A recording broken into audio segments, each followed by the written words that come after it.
لیکن سٹی صاحب ایسے میں ہم نے دیکھا کہ پاکستان پچھلے سال سے کافی ایکٹیو رہا ڈپلومیسی میں، سفارتکاری میں، وزٹس کافی ہوئے، پھر پریزیڈنٹ ٹرمپ کے ساتھ، امریکہ کے ساتھ بڑے اچھے تعلقات ہیں اس نظام کے. کسی حد تک کوئی رعایت اس وار کے تناظر میں کیوں نہ لی جا سکی؟ بڑے مشکل سوال پوچھتی ہیں آپ. سر میں ایکچولی یہ جاننا چاہ رہی ہوں، اگر آپ کو میں بتاؤں ماخذ کیا ہے سوال کا، وہ یہ کہ مریم اورنگزیب صاحبہ یہ کہہ رہی ہیں جیسے ہی حالات بہتر ہوں گے ہم عوام کو ریلیف دیں گے، اور جیسے ہی اس پر رد عمل آیا اس اضافے کے بعد تو ہم دیکھ رہے ہیں کہ شہباز شریف صاحب نے ریلوے کو کرایوں میں اضافے سے روک دیا ہے، ٹول ٹیکس جو ہے اس میں جو اضافہ ہونے جا رہا تھا اس کو معطل کر دیا ہے، کچھ اقدامات کا اعلان وزیر اعلیٰ پنجاب نے کیا ہے، کچھ محسن نقوی صاحب نے کیا ہے، یعنی رعایتیں دی جا رہی ہیں. تو میں یہ آپ سے جاننا چاہ رہی تھی کہ اس ضمن میں کہ آنے والے دنوں میں ہم تھوڑی ریلیکسیشن دیکھیں گے کہ کہیں نہ کہیں سے کوئی فائدہ عوام تک منتقل کیا جائے یا اس پریشر کو روک دیا جائے ان چیزوں سے، ان اقدامات سے جن کا سوال میں نے آپ سے کیا. نہیں دیکھیے، یہ جو رعایتیں دی جا رہی ہیں اچھی رعایتیں ہیں نا. جو دے سکتا ہے وہ دے رہا ہے. مریم نواز شریف صاحبہ نے پبلک ٹرانسپورٹ فری کر دیے. جی ادھر محسن نقوی صاحب نے کہا کہ انٹیریئر منسٹری کے پیسے سے جی کوئی 35 کروڑ روپیہ جو ہے مہینے کا جو پبلک ٹرانسپورٹ کے اوپر خرچ ہوتا ہے وہ اسلام فری آباد کر میں. دیا ہے. تو جی. اسلام آباد میں ہوں تو مطلب ہے یہ چیزیں تو ہو رہی ہیں. ہوں اپنی طرف سے کوشش کی جا رہی ہے کہ لوکل لیول پہ ہوں کوئی سہولت دی جائے، فیڈرل گورنمنٹ نہیں، ہوں لوکل.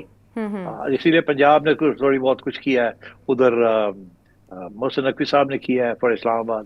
جی. فیڈرل گورنمنٹ کے ہاتھ بندھے ہوئے ہیں، وہ تو آئی ایم ایف یہاں سے پکڑا ہوا ہے آئی ایم ایف نے. ہوں مگر جو انٹرسٹنگ بات یہ ہے کہ ہمیں کہا یہ گیا تھا کہ ہمیں کچھ مڈل ایسٹ سے کچھ پیسے مل جائیں گے، جی. غالباً سعودی عربیہ سے کچھ پیسے ملیں گے. ہوں پتہ نہیں مجھے وہ پیسے آئے ہیں یا نہیں آئے. نہیں آئے تو آ جائیں گے. ہوں مگر اگر دیر ہو رہی ہے تو اس کے ساتھ تکلیف تو ہمیں ہو رہی ہے. اور اب جو یہ خبریں چل رہی ہیں، یو اے ای والے کہہ رہے ہیں کہ ہم نے جو $2 بلین آپ کو دیے ہوئے، وہ بھی جی. سود کے اوپر دیے ہوئے 6% کے اوپر، وہ واپس کریں. ہوں اور اس میں کوشش پوری جاری ہے. اور بڑی انٹرسٹنگ بات آپ کو یہ بتاؤں کہ سیاسی لوگ تو سیاسی لوگوں کے ساتھ جا کے بات کرتے ہیں، اور شہباز شریف صاحب، فورن منسٹر صاحب، ڈپٹی پرائم منسٹر صاحب. مگر یہاں فیلڈ مارشل صاحب کی بھی بہت سی محنت ہے. ہوں وہ بھی کافی بھاگ دوڑ کر رہے ہیں. وہ اس قسم کی ڈپلومیسی میں جو کہ آج تک فوج نے نہیں کی. جی. فوج تو فوجی میٹرز کے اندر ڈپلومیسی یا معاہدے کرتی ہے. ہوں یہاں تو اس گورنمنٹ کے اندر تو فیلڈ مارشل صاحب بھی ہاتھ بٹائے ہوئے ہیں. وہ بھی دن رات ادھر بھاگ رہے ہیں ادھر بھاگ رہے ہیں انہی ایشوز کے اوپر. ہوں صرف یہ نہیں کہ امن کے لیے، وہ یہ اس قسم کے جو کمٹمنٹس ہیں ان کو بھی پورا کرنے کے لیے اور رعایتیں لینے کے لیے. تو گورنمنٹ تو دونوں سول ملٹری گورنمنٹ تو لگی ہوئی ہے. ہوں مگر بات یہ ہے کہ مسئلے بڑے سیریس ہیں. ہوں اور یہ مسئلے آج کے نہیں ہیں، یہ اس حکومت کے نہیں ہیں، یہ مسئلے پچھلے کب سے چلتے آ رہے ہیں. اور جو بھی حکومتیں کرتے رہے انہوں نے توجہ نہیں دی، جس کی وجہ سے اب سچویشن بڑی سیریس ہو چکی ہے. ہوں اور گنجائش نہیں ہے کہ آپ کسی قسم کی ریلیکسیشن کریں. تو I think that is what is happening here right now. ہوں اور سندھ حکومت نے بھی کچھ اناؤنسمنٹس کی ہیں، مراد علی شاہ صاحب نے. جی. تو یہ اچھی بات ہے کہ لوکل لیول کے اوپر یا پروونشل لیول کے اوپر ہوں کچھ رعایت دی جا رہی ہے. اور یہ اچھی بات ہے بیکاز فیڈرل گورنمنٹ نے تو اپنے جتنے خرچے تھے کم کر سکتے تھے، وہ کوشش کر رہے ہیں وہ کم کرنے کی. کچھ نہیں بھی ہو رہے کہیں جو ہونے چاہیے. مگر پروونشل گورنمنٹس کے اوپر بھی پریشر ہے کہ ہوں آپ مہربانی کر کے آپ بھی اپنے خرچے کم کریں یا آپ عوام کو کوئی سہولت دیں. Because at the end of the day عوام کو سہولت دینی ہے نا. فیڈرل گورنمنٹ دے یا پروونشل گورنمنٹ دے، کوئی تو دے نا. ہوں تو اب تو پہلے فیڈرل گورنمنٹ نے یہ فیصلہ کیا تھا کہ جو موٹر سائیکل والے ہیں یا جو رکشہ والے ہیں ان کے لیے کوئی پیکج. ہوں اب پتہ نہیں وہ پیکج آیا کہ نہیں آیا. وہ کہہ رہے ہیں کہ جو ایپ بنانی ہے اس کے اندر دیر ہو رہی ہے ایٹسٹرا ایٹسٹرا. ہوں مگر بات یہ ہے کہ یہ جتنی دیر لگے گی اتنی دیر غصہ عوام کے اندر بڑھتا جائے. ہوں اور یہ اچھی سچویشن نہیں ہے. اس غصے کے اس نتیجے میں لیے بڑا احتجاج ہو سکتا ہے جیسے پہلے ہوتا آیا ہے؟ اگر قیمتیں بڑھا کرتی تھی تو لوگ سڑکوں پر نکلا کرتے تھے. اچھا بات یہ ہے کہ اس وقت سڑکوں پہ نکلنا تو ایک کسی وقت بھی ہو سکتا ہے. یہ نہیں ہے کہ کوئی آرگنائز طریقے سے کوئی بندہ نکلے. آپ کو یاد ہوگا عرب سپرنگ کی بات کرتے ہیں 2010 میں 11 میں، کہ جب ایک ریڑی والا تنگ آ کے اس نے اپنے آپ کو آگ لگا لی جی. ٹونیشیا میں. ہوں تو اس کے ساتھ ایک پوری احتجاج، ایک موومنٹ شروع ہو گیا. اور وہ سارے عرب ممالک کے اندر پھیل گیا، عوام کھڑی ہو گئی، اور اس کے ساتھ پھر اسے عرب سپرنگ کہتے تھے، اور گورنمنٹس تبدیل ہو گئی.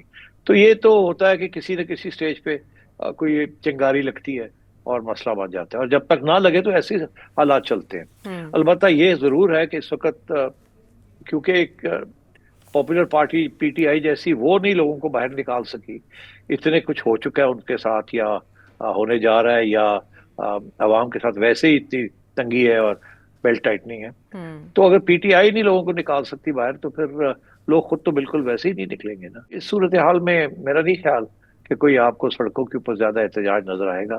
ٹھیک. سیٹھی صاحب، جس قرض کا آپ نے ذکر کیا، تازہ اپڈیٹ اس معاملے میں یہ آئی ہے کہ پاکستان نے اس مہینے کے آخر میں یو اے ای کا وہ جو قرض ہے $2 ارب کا، وہ ادا کرنے کا فیصلہ کر لیا ہے.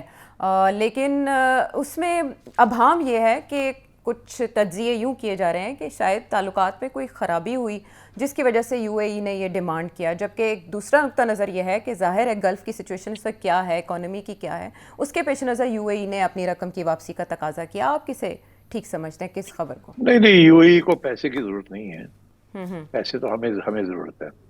مسئلہ یہ ہے کہ یو اے ای اس وقت سالڈلی امریکہ اور اسرائیل کے ساتھ کھڑا ہے، اور آپ جو ہے آپ سعودی عربیہ کے ساتھ اور امریکہ کے ساتھ تو کھڑے ہیں، مگر آپ ایران کے خلاف نہیں کھڑے. یو اے ای تو ایران کے خلاف مہم چلا رہا ہے. اب مسئلہ آپ کے لیے یہ ہے کہ بڑی مشکل حالات میں ہیں آپ، اچھا، بڑی سینسٹیو سچویشن ہے. ٹرکی.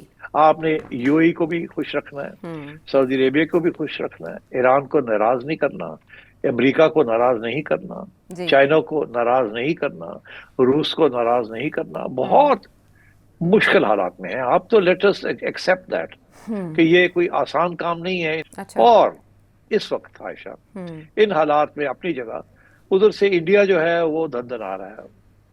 حال ہی میں انڈیا کے ڈیفنس منسٹر صاحب نے پھر دھمکی دی ہے، جی. اس کے اوپر خواجہ آصف نے واپس ان کو کچھ سنایا ہے. اور ادھر سے آپ کو پتا ہے کہ آپ کی جنگ چھڑی ہوئی ہے افغانستان کے ساتھ. تو کافی پرابلمز ہیں، آپ کی اکانومی اسٹرانگ نہیں ہے آپ کی، اور آپ کو جگلنگ کرنی پڑ رہی ہے، بیلنسنگ ایکٹ کرنا پڑ رہا ہے. تو ہمیں داد دینی چاہیے حکومت کو کہ ان حالات کے اندر وہ ابھی تک سروائیو کر رہے ہیں اور بھاگ دوڑ کر رہے ہیں کہ کسی نہ کسی طریقے سے اس دلدل سے نکلا جائے. کیونکہ یہ جو کچھ آج آپ دیکھ رہے ہیں اس کی ایک تاریخ ہے، اس تاریخ کی وجہ سے آپ یہاں پہنچے ہیں. یہ میں اس حکومت کو گلٹی نہیں سمجھتا. ٹھیک ہے، غلطیاں ہوتی ہیں، اور پالیسیز کبھی صحیح ہوتی ہیں کبھی غلط ہوتی ہے، یہ ہو سکتا ہے. مگر یہ جو سارا اس وقت جو بوجھ اٹھانا پڑ رہا ہے معیشت کا، جہاں آپ کمزور ہیں، آپ امریکہ پہ ڈیپینڈ کرتے ہیں، آئی ایم ایف پہ ڈیپینڈ کرتے ہیں، ورلڈ بینک پہ ڈیپینڈ کرتے ہیں. ایک طرف گلف اسٹیٹس کے اوپر آپ ڈیپینڈ کرتے ہیں، آپ کے مزدور وہاں کام کر رہے ہیں، وہاں سے ریمیٹنسز آتے ہیں. سعودی عربیہ کے اوپر آپ ڈیپینڈ کرتے ہیں. ایک طرف تو یہ ڈیپینڈنسیز ہیں، دوسری طرف یہ ہے کہ آپ کی فارن پالیسی جو ہے وہ الائنڈ ہے ٹورڈز چائنا، کیونکہ چائنا سے ہتھیار آتے ہیں جس کے بیسس کے اوپر آپ انڈیا کو کنفرنٹ کر سکتے ہیں، ڈیفینڈ کر سکتے ہیں انڈیا کے خلاف. تو یہ بہت مشکل سچویشن ہے، اور ہمیں تھوڑی بہت عوام کو بھی اس بات کا احساس ہونا چاہیے کہ دیکھیے، میں تو یہ کہوں گا you are in a state of war. ایک طرف ایک بارڈر پہ وار ہے، دوسری طرف دوسرے بارڈر پہ وار ہے، تیسری طرف اکنامک وار ہے. آپ جیسے چھوٹے سے ملک کے اوپر آپ کی آبادی تو بہت بڑی ہے، آپ کی معیشت اتنی سی ہے، چھوٹی سی ہے، اور کمپلیٹلی ڈیپینڈنٹ ہے. تو اس لیے ان مشکل حالات کے اندر ہمیں تھوڑی سی سمپتھی کے ساتھ مسائل جو ہے اس کو دیکھنا چاہیے. تو اس لیے یہ ساری دنیا میں عوام کے اوپر دباؤ آ رہا ہے. بیکاز دیکھیے، یہ دباؤ جو ہوتا ہے ایونچولی عوام پہ ہی آتا ہے. جی. اس کی وجہ یہ ہے کہ عوام ہی غریب ہوتی ہے. جو امیر لوگ ہیں وہ تو ادھر ادھر سے اپنا پورا کھاتے کر لیتے ہیں. حال ہی میں میں خبریں پڑھ رہا تھا کہ یو اے ای کے اندر کتنے پاکستانیوں کے پرائیویٹ سیکٹر کے لوگوں کے کتنے اثاثے ہیں وہاں، اربوں کے حساب سے، اربوں ڈالر کا. تو بات یہ ہے کہ ایک طرف تو یہ بھی ایک سچویشن ہے جس کے اوپر میں ہمیشہ توجہ دلواتا ہوں کہ اتنا بوجھ آپ عوام پہ ڈالتے ہیں جب، تو سوچ لیا کریں کہ عوام پہ اتنا بوجھ نہ ڈالیں، ان لوگوں پہ ڈالیں جو بوجھ برداشت بھی کر سکتے ہیں. اور یہ وہی لوگ ہیں جن کے پاس بہت پیسہ ہے، ان کے اوپر آپ بوجھ ڈالیں، عوام کے اوپر بوجھ نہ ڈالیں. مگر مسئلہ کیا ہے؟ مسئلہ یہ ہے کہ جو امیر لوگ ہیں، جو صاحب حیثیت ہیں، جن کے سارے یہ اثاثے ہیں، وہی حکومت میں بیٹھے، وہی حکومتیں چلاتے ہیں، وہی الیکشن جیتتے ہیں، وہی الیکشن کے اوپر دھاندلی کرتے ہیں.